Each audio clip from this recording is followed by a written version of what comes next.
از عامل‌های پیشگیرنده بیماری سیل همین نگاه داشتن پاکیزگی انسان هست و ببینن که اثرات همین چیز در عائله اونها هست یا نیست. اگر باشد بعضی اینها چیکار میکنن؟ کسلی رو دورن پنهان میکنن. این جنایت است در اسلام. هر وقتی که ذره احساس میکنین این نوعی بیماری رو، همیشه اون کلون خود رو، دختر خود رو، خاندان خود رو برای نزد متخصص بفرستن و دنبال دارو و طبابت اون باشن و این از دیدگاه دین برای اونها اجر و پاداش زیاد هست.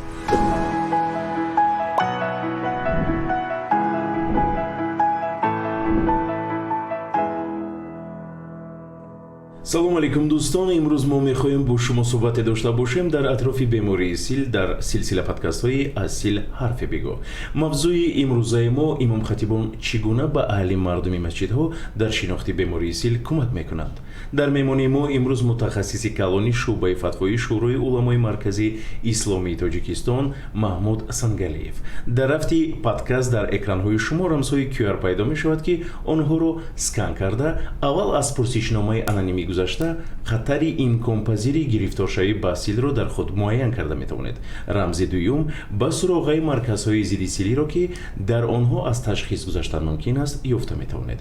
инчунин пайвандҳо яъне ки ссилкаҳо ба пурсишномаи анонимӣ ва суроғҳои марказҳои зидди силӣ дар матни зери ин нашр низ гузошта мешавад. салому алейкум бори дигар домуло, хушомадед мегӯем ба подкасти имрӯзаи мо. саломат бошед. ва алайкум ассалом ва раҳматуллоҳи ва баракатуҳ.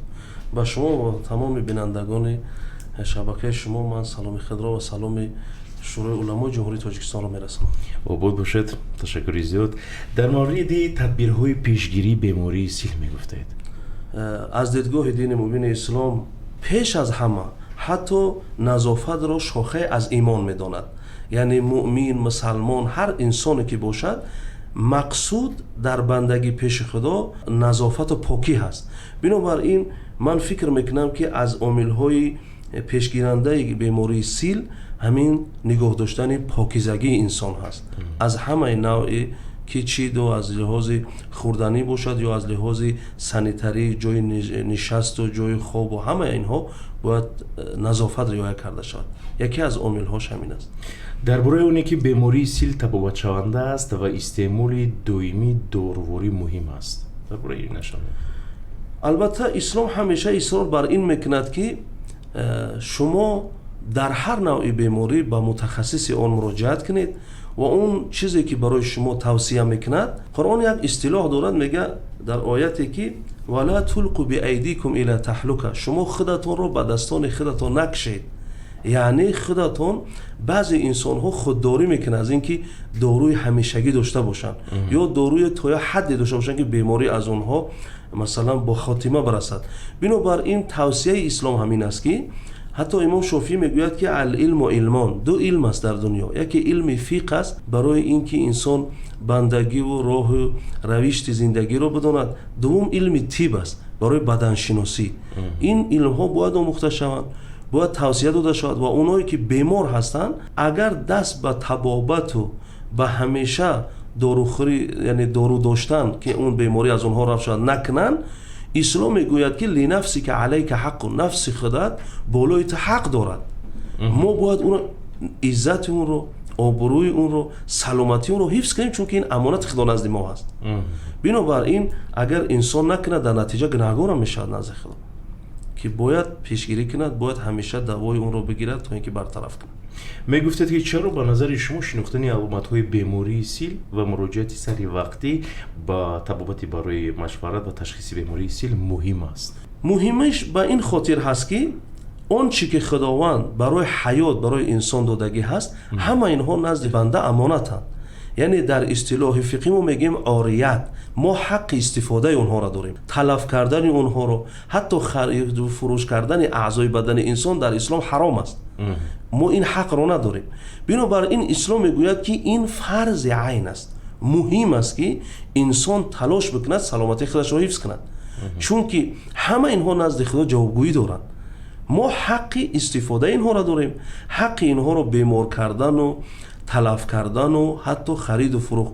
ببینید حتی خون میدهند بعضی ها را، خون یک انسان رقمش از ریاضی چی یک است و خون دیگر هم یک باید بدهد. فقها گفتن هدیه‌تن و تبرعا، یعنی هدیه و تبرع داده میتواند، اگر در مقابل اون پول بگیرد حرام است، چون که ملکی کامل درباره همون ندارد. اون چیزی که ما مالکی کامل اون هستیم، اون را خرید و فرودش حرام است. بنابراین بزرگترین اعضایی که در جسد انسان هست اون جان انسان هست و حمایت کردن اون فرض است. بنابراین سری وقتی مهم و فرض است برای انسان که مراجعت کند برای متخصص در پیش متخصص همون ساحه طب. تشکر زیاد دوملو. لطفاً بگید که شما برای به تشخیص و توبت بیماری سیل سفربر نمودن مردم چیکار رو امروزها به انجام میرسونید؟ همیشه شورای علمای جمهوری تاجیکستان و خادمان دین که امروز در مساجد ها هستند، در همه سفرها هم ناحیه ها که ما سفر میکنیم با این چیزها مردم رو وادار میکنیم و در مسجد ها هم گفته می شود که برادران عزیز آنچه که اسلام توصیه داده است درباره پاکی و نظافت، درباره اینکه بسیاری بیماری ها از همین چیزها سر میزند، از غژدی و از همین که انسان یعنی با سر و لباس خود، با جای نشست خود، با جای خواب خود اهمیت ندهد، یا بعضی وقت میشد که یک انسان میگوید من امروز اگر چی نیستم خیلی فرداست شاید آبوزی میکنم، روز دیگر میکنم، اینها به بیماری ها ورده میرسونن. ما در این سفرها و در این که خادمان دین در مسجد هست همیشه توصیه کردیم که با این بکنن و بسیاری از مردم ما که به این بیماری سیل گرفتارند آگاه هم نمیکنن، آشکار هم نمیکنن، حتی به خانگی های خود حتی مراجعت به همون متخصص نمیکنن تا اینکه با درجه بد همون آورده میرساند بعدا مراجعت میکنن. این توصیه ها رو ما همیشه کردیم و میکنیم و در خدمت هستیم. ترسیدن و کناره‌جویی از اعضای عائله گرفتاران بیماری سیل قبول نیست.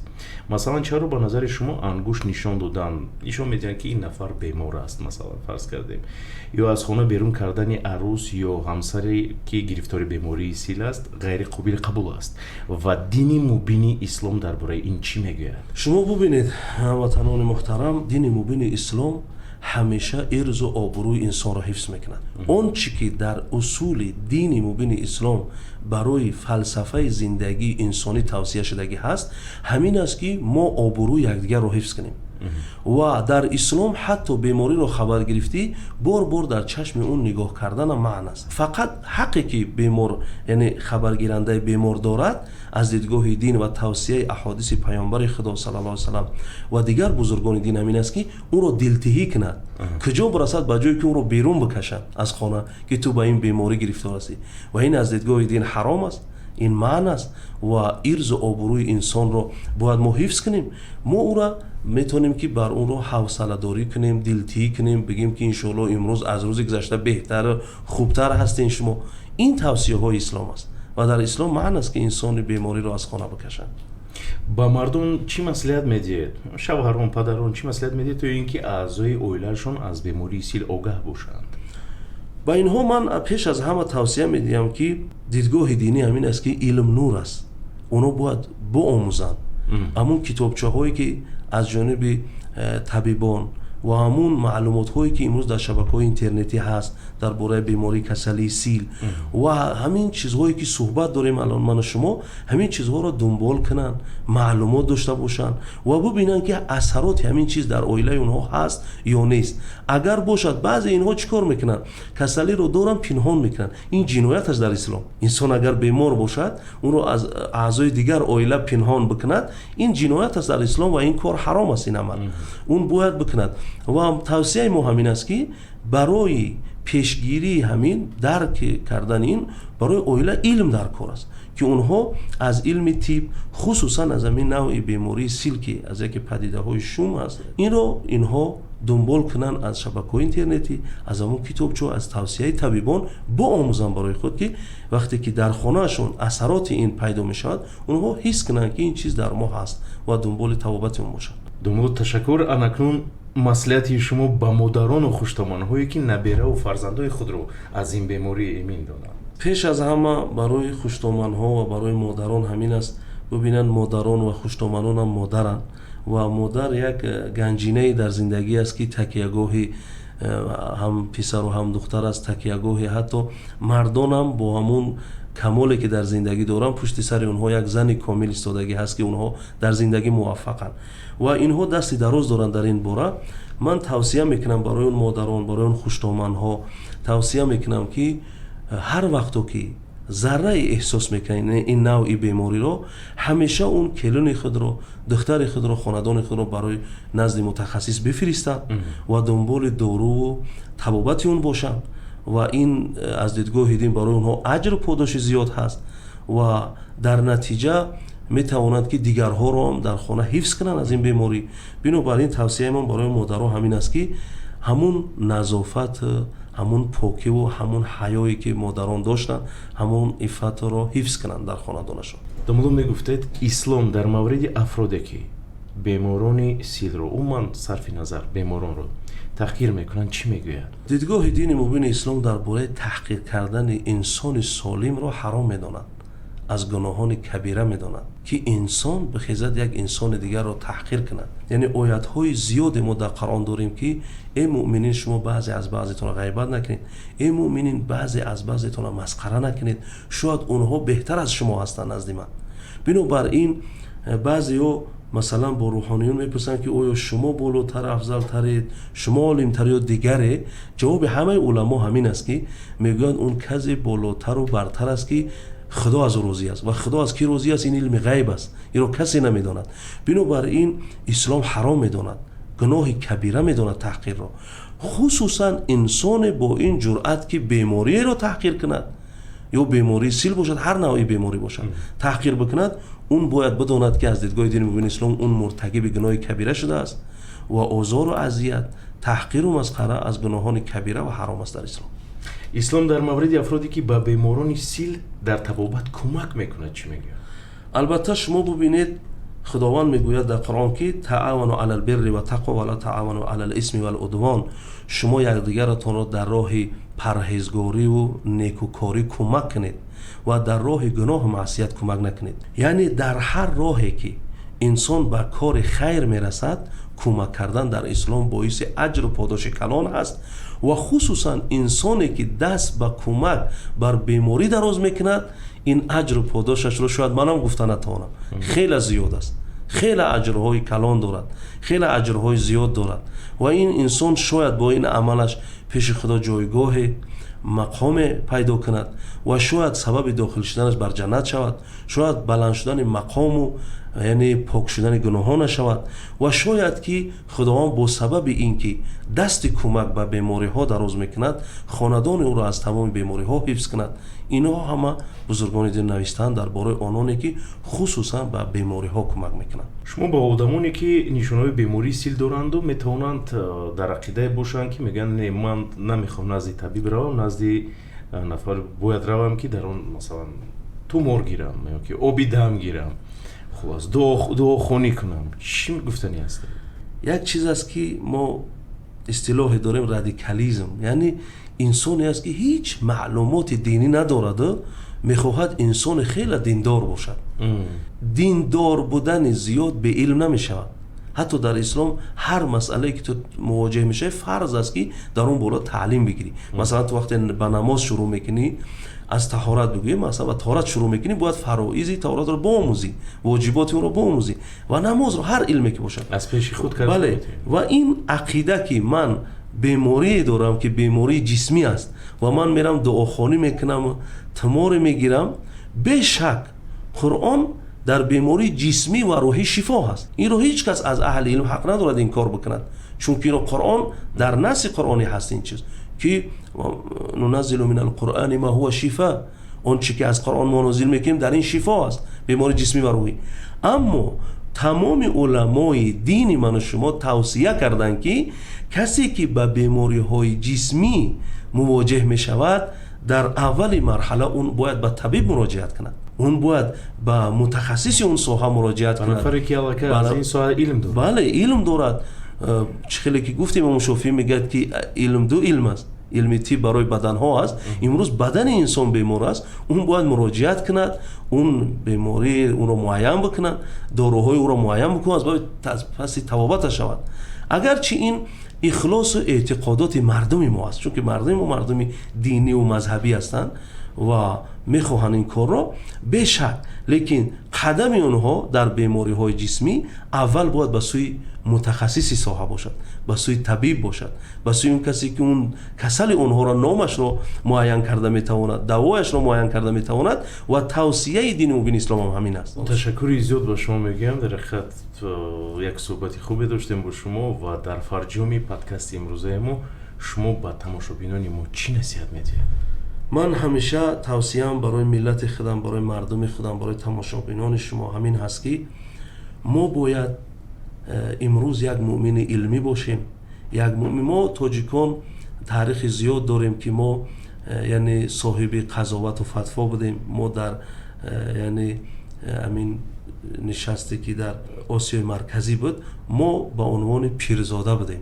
امروز نباید ما یعنی استفاده نکنیم از آن چیزی که داشتیم، این گنجینه دین، ایمان، حیا، نظافت، پاکی. من بر همین توصیه میکنم که اینها همه چیز را یعنی حقیقت اون را بآموزند، پیشگیری همه نوع بیماری ها را بآموزند.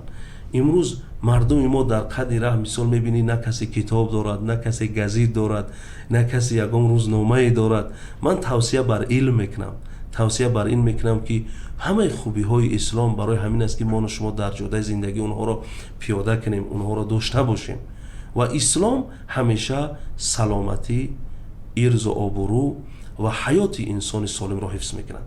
برای همین اسلام آمدگی هست و برای اینکه انسان را وادار کند به اینکه چگونه اون در جاده زندگی موفق باشد.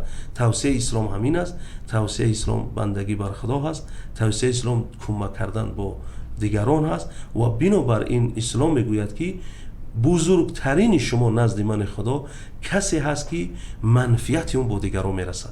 این توصیه من است. سلامت باشید. تشکر زیاد. رحمت خدا با شما و یک برای صحبت و اومدنتون عرضی سپاس میگیم. سلامت باشید. ما در خدمتیم. السلام علیکم و رحمت الله و برکاته. بیماری سیل ارثی نیست. هنگام تشخیص سری وقتی و پیروی با طبابت بیماری سیل کاملا طبابت شونده است. در تاجیکستان معاینه و طبابت بیماری سیل کاملا رایگان است.